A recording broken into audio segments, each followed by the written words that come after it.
My name's Sarah Ayres, and on behalf of the School for Policy Studies, I'd like to welcome you to Bristol to mark the 40th anniversary of the journal Policy and Politics.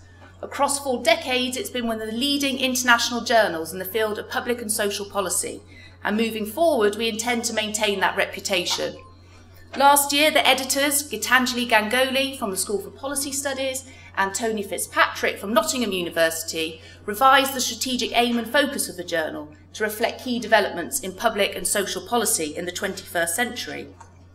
The most cited articles in the journal have focused on topics such as citizenship and public participation, multi-agency approaches to policy, theories of policy making, and the politics of public policy, and we warmly welcome submissions on these themes.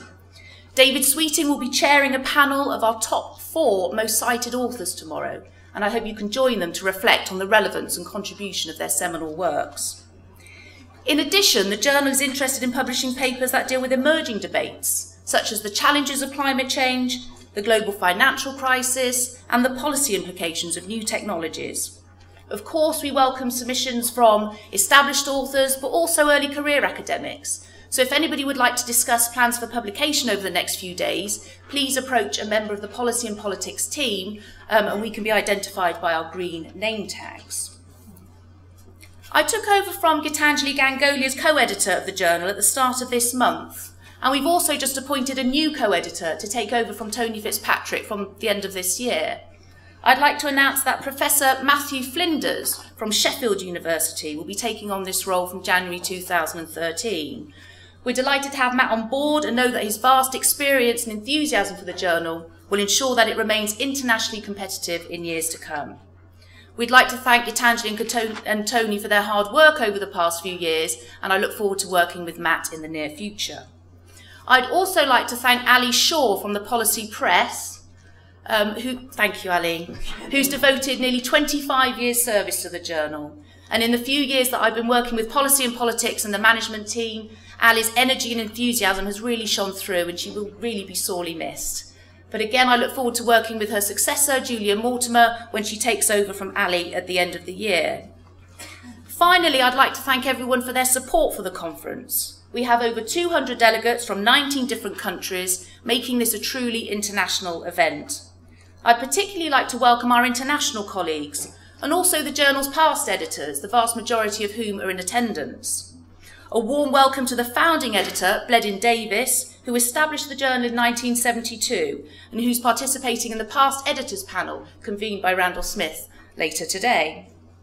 We have some fantastic plenary speakers lined up, and the panel sessions look extremely interesting, varied and topical.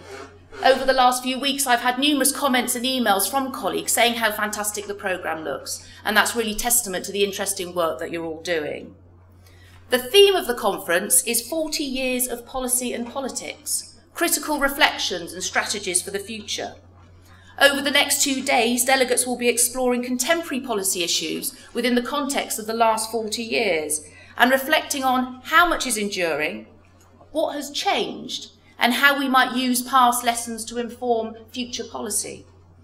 Policy and politics has always drawn attention to the link between research and practice, and at this year's conference we have a joint panel with the Political Studies Association, chaired by Charlie Jeffrey, that examines how, as academics, we can engage more effectively with Parliament and policymakers.